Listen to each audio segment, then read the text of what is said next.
ಚಿನ್ನಸ್ವಾಮಿ ಕ್ರೀಡಾಂಗಣ ಬಳಿ ಕಾಲ್ತುಳಿತ ಪ್ರಕರಣಕ್ಕೆ ಸಂಬಂಧಪಟ್ಟಂತೆ ಸ್ಟೇಡಿಯಂ ಬಳಿಯಲ್ಲಿ ಪೊಲೀಸ್ ಕಮಿಷನರ್ ಇವತ್ತು ಪರಿಶೀಲನೆ ಮಾಡಿದ್ದಾರೆ. ಪೊಲೀಸ್ ಆಯುಕ್ತ ಸೀಮಂತ್ ಕುಮಾರ್ ಸಿಂಗ್ ಇವತ್ತು ಸ್ಟೇಡಿಯಂ ಬಳಿಯಲ್ಲಿ ಪರಿಶೀಲನೆ ಮಾಡಿದ್ದಾರೆ. ಘಟನೆಗೆ ಏನು ಕಾರಣ ಅಂತ ಮಾಹಿತಿ ಸಂಗ್ರಹಣೆ ಮಾಡಿದ್ದಾರೆ. ಈ ಕಾಲ್ತುಳಿತ ಪ್ರಕರಣ ಘಟನೆ ಘಟಿಸೋದಕ್ಕೆ ಏನು ಕಾರಣ ಆಯಿತು, ಇದಕ್ಕೆ ಸಂಬಂಧಪಟ್ಟಂತೆ ಪೊಲೀಸ್ ಆಯುಕ್ತ ಸೀಮಂತ್ ಕುಮಾರ್ ಸಿಂಗ್ ಪರಿಶೀಲನೆ ಮಾಡಿದ್ರು. ಇನ್ನು ಅದೇ ರೀತಿಯಾಗಿ ತಮ್ಮೊಂದಿಗೆ ಇದ್ದಂತಹ ಅಧಿಕಾರಿಗಳಿಂದ ಮಾಹಿತಿಗಳನ್ನು ಕೂಡ ಪಡೆದುಕೊಂಡರು. ಈ ಘಟನೆಗೆ ಸಂಬಂಧಪಟ್ಟಂತೆ ಪೊಲೀಸ್ ಕಮಿಷನರ್ ಸಸ್ಪೆಂಡ್ ಆಗಿದ್ದರು. ಸಾಕಷ್ಟು ರಾಜಕೀಯ ಕೂಡ ಆಯಿತು, ಜಟಾಪಟಿ ಆಯಿತು. ಇದೆಲ್ಲದರ ಹೊರತಾಗಿ ಇದೀಗ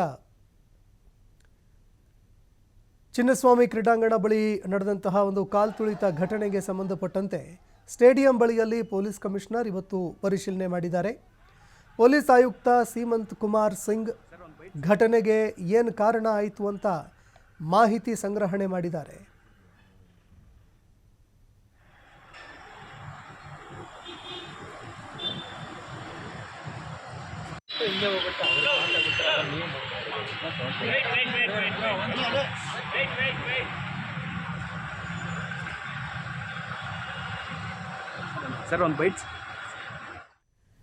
ಇನ್ನು ಚಿನ್ನಸ್ವಾಮಿ ಕ್ರೀಡಾಂಗಣ ಬಳಿ ಕಾಲ್ತುಳಿತ ಘಟನೆ ಪ್ರಕರಣಕ್ಕೆ ಸಂಬಂಧಪಟ್ಟಂತೆ ಜಿಲ್ಲಾಧಿಕಾರಿ ಜಗದೀಶ್ ಅವರು ಇವತ್ತು ಗಾಯಾಳುಗಳ ಹೇಳಿಕೆಗಳನ್ನು ದಾಖಲು ಮಾಡಿಕೊಂಡಿದ್ದಾರೆ.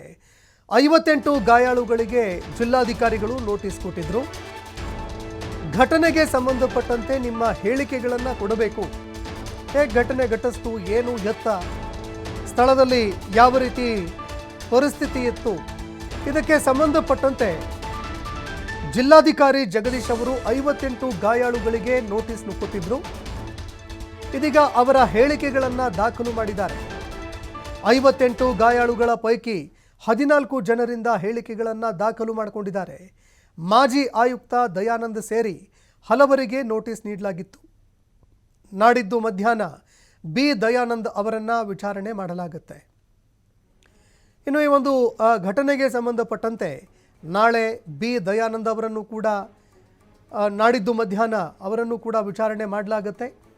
ದಯಾನಂದ್ ಸೇರಿ ಹಲವರಿಗೆ ನೋಟಿಸ್ ಕೂಡ ನೀಡಲಾಗಿದೆ. ಈ ಘಟನೆಗೆ ಸಂಬಂಧಪಟ್ಟಂತೆ ಅಧಿಕಾರಿಗಳ ಲೋಪದೋಷ ಕಂಡು ಬಂದಿತ್ತು. ಇದಕ್ಕೆ ಸಂಬಂಧಪಟ್ಟಂತೆ ಏನು ಲೋಪದೋಷ ಇತ್ತು ಅನ್ನುವಂಥದ್ದು ಜನರ ಮುಂದೆ ಬರಬೇಕಾಗತ್ತೆ. ಹೀಗಾಗಿ ಇದಕ್ಕೆ ಸಂಬಂಧಪಟ್ಟಂತೆ ಸಸ್ಪೆಂಡ್ ಆಗಿರುವಂತಹ ಅಧಿಕಾರಿಗಳೇನಿದ್ದಾರೆ ಅವರಿಗೂ ಕೂಡ ನೋಟಿಸ್ ನೀಡಲಾಗಿದೆ. ಅದೇ ರೀತಿಯಾಗಿ ಅವರನ್ನು ಕೂಡ ನಾಡಿದ್ದು ಮಧ್ಯಾಹ್ನ ವಿಚಾರಣೆ ಮಾಡಲಾಗುತ್ತೆ ಅನ್ನೋ ಮಾಹಿತಿಗಳು ಲಭ್ಯವಾಗ್ತಾ ಇದೆ.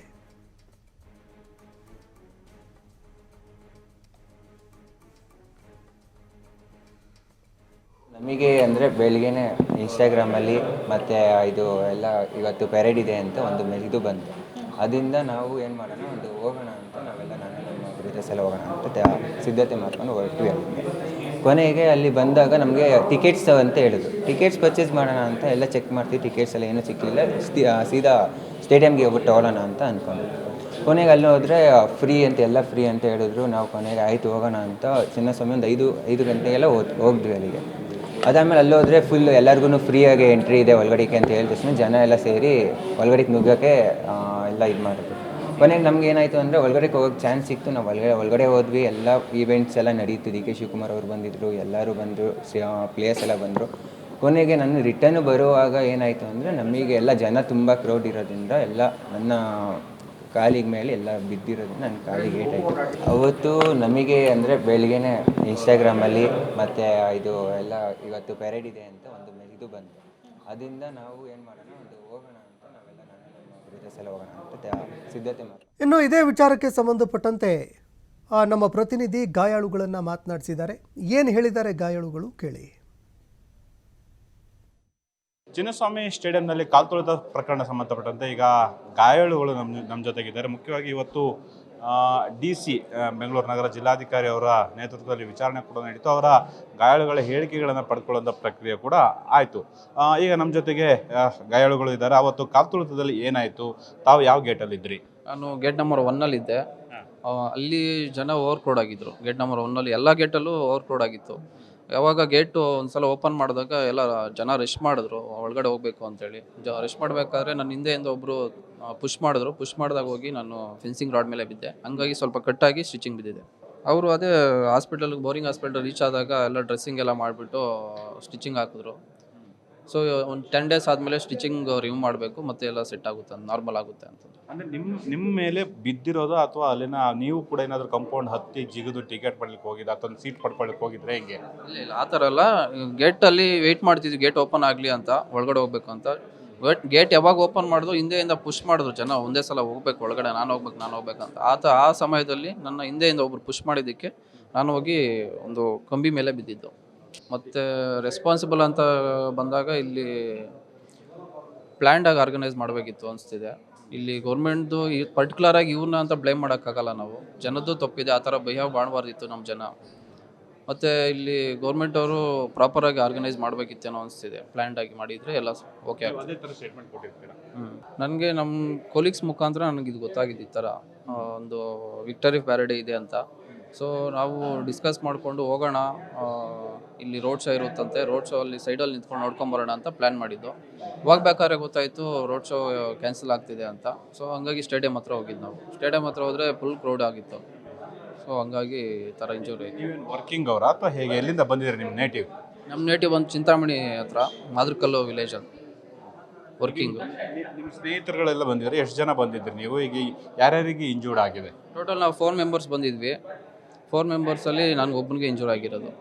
3 ಮೆಂಬರ್ಸು ಸೇಫ್ ಆಗಿದ್ದಾರೆ, ಏನಾಗಿಲ್ಲ. ಈಗ ಮೆಡಿಕಲ್ ಎಕ್ಸ್ಪೆನ್ಸಿವ್ಗಳನ್ನು ಹೇಗೆ ಸರ್ಕಾರ ಭರಿಸುತ್ತೆ ಅಂತ ಹೇಳ್ತಾರೆ, ಎಷ್ಟಾಗಿದೆ?